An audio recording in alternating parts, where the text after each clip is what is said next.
বিসমিল্লাহির রহমানির রহিম। রসায়ন ১১ অধ্যায়ের তৃতীয় লেকচারে আজকে আমি তোমাকে গুরুত্বপূর্ণ প্রস্তুতি শিখাবো, যেগুলি বরাবরই পরীক্ষায় আসে। প্রথম প্রস্তুতি হলো মিথেন প্রস্তুতি। আমরা শিখাবো কোন কোন যৌগ থেকে, কার্বন ডাইঅক্সাইড থেকে মিথেন কিভাবে প্রস্তুত করা হয়। অনেক সময় এটা কার্বন মনোক্সাইডও আসে। কার্বন মনোক্সাইডে কিভাবে তৈরি করা হয়। ২ নম্বর, অ্যালকিন থেকে কিভাবে অ্যালকেন প্রস্তুত করা হয়। ৩ নম্বর, অ্যালকাইন থেকে কিভাবে অ্যালকিন প্রস্তুত করা হয়। ৪ নম্বর, ফ্যাটি অ্যাসিডের সোডিয়াম লবণ থেকে কিভাবে অ্যালকেন প্রস্তুত করা হয়। প্রথম কোশ্চেন যেটা আছে সেটা হলো এই যে কার্বন ডাইঅক্সাইড থেকে কিভাবে আমরা মিথেন প্রস্তুত করতে পারি। এগুলি অত্যন্ত প্র্যাকটিস নির্ভর। নিকেল প্রভাবকের উপস্থিতিতে এই যে কার্বন ডাইঅক্সাইডের সাথে যদি আমরা হাইড্রোজেন গ্যাসকে মিশ্রিত করে 250 ডিগ্রি সেন্টিগ্রেড তাপমাত্রায় আমরা উত্তপ্ত করি, তখন মিথেন উৎপন্ন হবে। রিয়েকশনটা দেখো, এই যে কার্বন ডাইঅক্সাইড, এই যে হাইড্রোজেন, এই দুটাকে মিশাইলাম এবং উপরে নিকেল প্রভাবক দিলাম, আর এখানে 250 ডিগ্রি সেন্টিগ্রেড তাপমাত্রায় উত্তপ্ত করলাম। দেখো, করার সাথে সাথে কি হলো, মিথেন আর পানি উৎপন্ন হলো। কার্বন মনোক্সাইডেরটা তুমি ট্রাই ইউরসেলফ বেস্ট, একই লেখা, শুধু কার্বন ডাইঅক্সাইডের জায়গায় কার্বন মনোক্সাইড দিয়ে রিয়েকশনটা মিলাই ফেলবে। আমি তোমাকে দেখা দিচ্ছি যে কার্বন মনোক্সাইড যদি হয় তাহলে যে হাইড্রোজেন হবে, এই যে দেখো CH4 হবে, এই যে প্লাস পানি হবে। এখন তুমি যদি ব্যালেন্স মিলাও তাহলে এখানে হাইড্রোজেন কয়টা আছে দেখো তো, 6টা আছে। তাহলে খুবই ইজি ব্যাপার। দেখো এখানে খুব সহজে হয়ে গেল। কার্বন কিন্তু একটা আছে, তাহলে এখানে শুধু 6 আছে, শুধু 3 দিলে মিলে গেল, একদম ইজি মিলে গেছে। দেখো এখন দেখো পরের যেটা আছে যে অ্যালকিন থেকে আমরা কিভাবে অ্যালকেন প্রস্তুত করব। খুবই সুন্দর। দেখো সেম লেখা, বিন্দুমান কোনো পার্থক্য নেই। এই যে নিকেল প্রভাবকের উপস্থিতিতে অ্যালকিনের সাথে একইভাবে আমরা যদি হাইড্রোজেন গ্যাস মিশালে তখন, এবং টেম্পারেচারটা একটু চেঞ্জ হয়েছে, এখানে হলো 250, এখানে 180 থেকে 200 ডিগ্রি সেন্টিগ্রেড তাপমাত্রা উত্তপ্ত করা হয়, তাহলে কিন্তু অ্যালকেন উৎপন্ন হবে। সো এখানে দেখো এটা কিন্তু অ্যালকিন, CnH2n। যদি প্রথম লেকচার করে থাকো অবশ্যই এগুলির বিবরণ দেওয়া হয়েছে। এটা অ্যালকিন, তার মানে ethene, propene, butene, pentene, hexene, heptene, octene, nonene, decene, এই 9টা আমরা পারবো। এখন যদি আমি হাইড্রোজেন দেই, তখন এই 2টা হাইড্রোজেন এইখানে এই কার্বনের সাথে সংযুক্ত হয়ে, তাহলে CnH2n+2 হবে। রিয়েকশনটা দেখলে এই জিনিসটা ক্লিয়ার হবে, কিন্তু তুমি এই প্রথম লাইন দেখে কিন্তু তুমি বুঝবা না। এটা উদ্দীপকে থাকে এইভাবে। হ্যাঁ, এটা উদ্দীপকে থাকে, উদ্দীপকে এইভাবে থাকে। তো প্রথম উদাহরণটা দেখো, এই যে দেখো ইথিন, এখানে একটা হলো সিগমা বন্ধন, আর একটা হলো পাই বন্ধন, যে কোনো একটা। এই পাই বন্ধনটা দুর্বল, যখনই তুমি তাপটা দিচ্ছ তখন এই পাই বন্ধনটা ভেঙে গেছে। ভেঙে যাওয়ার সাথে সাথে এই কার্বনের একটা হাত বের হয়ে গেল, এই কার্বনের একটা হাত বের হয়ে গেল। এই যে আমি দেখাচ্ছি, দেখো CH, এই যে 2, দেখো এখানে এই ডাবল বন্ড ভেঙে যখন সিঙ্গেল বন্ড হলো, এই যে CH2, তখন এই পাশে একটা হাত বের হয়ে গেল, এই পাশে একটা হাত বের হয়ে গেল। এই হাতের মধ্যে এসে একটা হাইড্রোজেন যুক্ত হবে, তার মানে এখান থেকে একটা হাইড্রোজেন এই কার্বনের সাথে যুক্ত হবে, প্রথম কার্বনের সাথে, এবং আরেকটা হাইড্রোজেন দ্বিতীয় কার্বনের সাথে যুক্ত হবে। এই যদি আমরা এখানে যে হাইড্রোজেন দিই, তাহলে এই 2টা হাইড্রোজেনের মধ্যে একটা হাইড্রোজেন ব্রামের কার্বনের সাথে যুক্ত হবে, এবং এই আরেকটা হাইড্রোজেন ডানের কার্বনের সাথে যুক্ত হবে। তাহলে কি হলো বলো তো, এই যে CH3, এই যে CH3 হয়ে গেল। ঠিক একইভাবে যদি আমি এখানে N এর মান কত লিখি, 3 লিখি, তাহলে এটা হবে প্রোপিন। এই যে প্রোপিন, N এর মান যদি 3 লিখি এখানে, তাহলে C3H6, এই যে 3C3, এই যে C3H6, CH2 double bond, CH bond, CH3, এই যে হাইড্রোজেন দিলাম, একদম সেম প্যাটার্ন। এখানে এসে একটা বন্ড ভেঙে যাবে, এই যে সিঙ্গেল বন্ড হয়ে যাবে।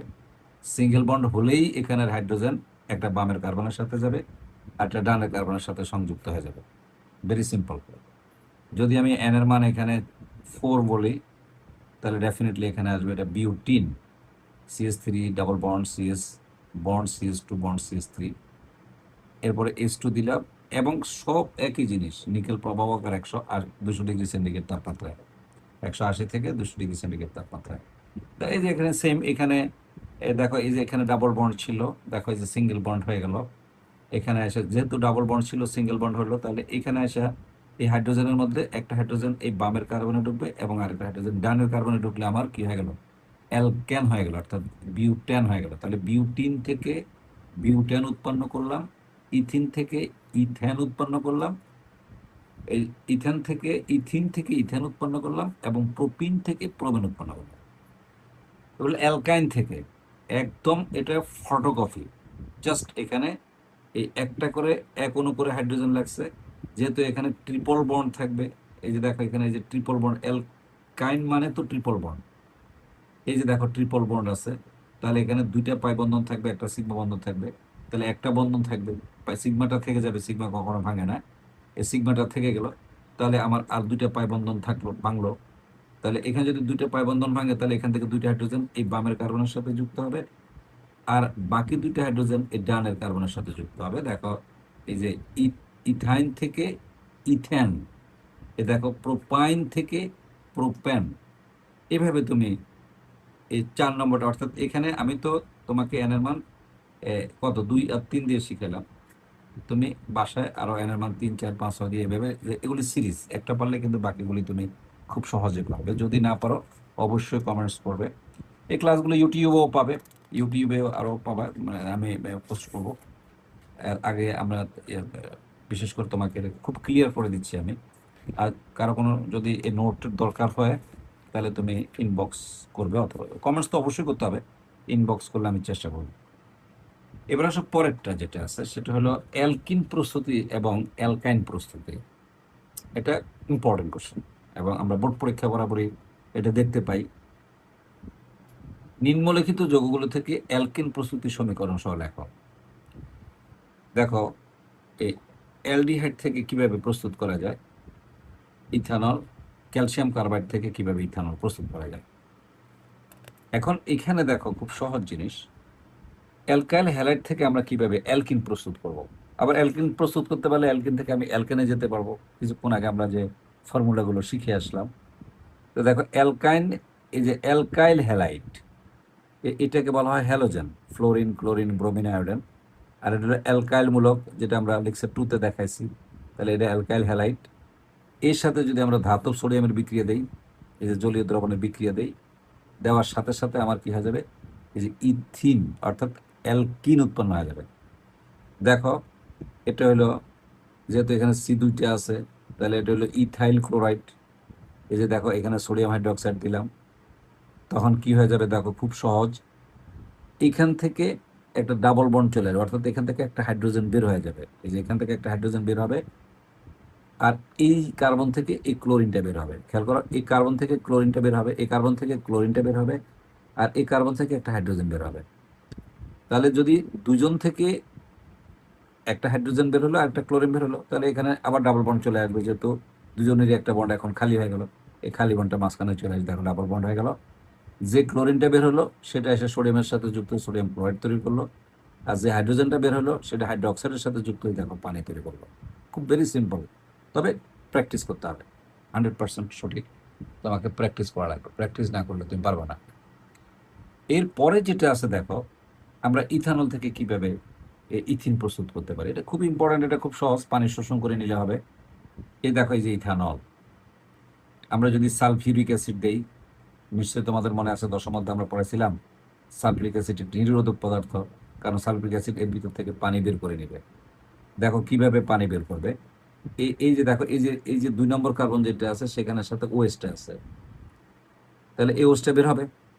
আর এই যে 1 নম্বর যে কার্বনটা আছে, এই 1 নম্বর কার্বনের থেকে আমি তোমাকে দেখা দিই, এটা 1 নম্বর কার্বন, আর এটা হলো 2 নম্বর কার্বন। 1 নম্বর কার্বন থেকে একটা হাইড্রোজেন বের হবে, 2 নম্বর কার্বন থেকে ওএসটা বের হবে। তাহলে দেখো এখান থেকে যদি একটা হাইড্রোজেন বের হয়, এখান থেকে যদি একটা হাইড্রোজেন বের হয়, ওএস বের হয়, তাহলে দুজনেরই একটা বন্ড খালি হয়ে গেল, ফলে সেটা পাই বন্ধন হিসেবে মাঝখানে চলে আসবে, মাঝখানে চলে আসছে। বিনিময়ে কি হলো, এখান থেকে যে হাইড্রোজেনটা বের হলো সেটা হাইড্রোক্সাইডের সাথে যুক্ত হয়ে কি তৈরি করলো, দেখো পানি তৈরি করলো। এই পানিটা কে শুষে নিল, এই সালফিউরিক অ্যাসিডটা শুষে নিয়ে গেল। Very simple. এখন তুমি এই ক্ষেত্রে আমরা এখানে লিখেও দিই সালফিউরিক অ্যাসিড নিরোধক হিসেবে কাজ করে।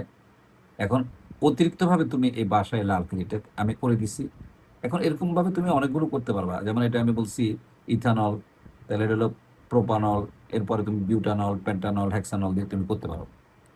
এবার হলো পরেরটা calcium carbide. It's very important question.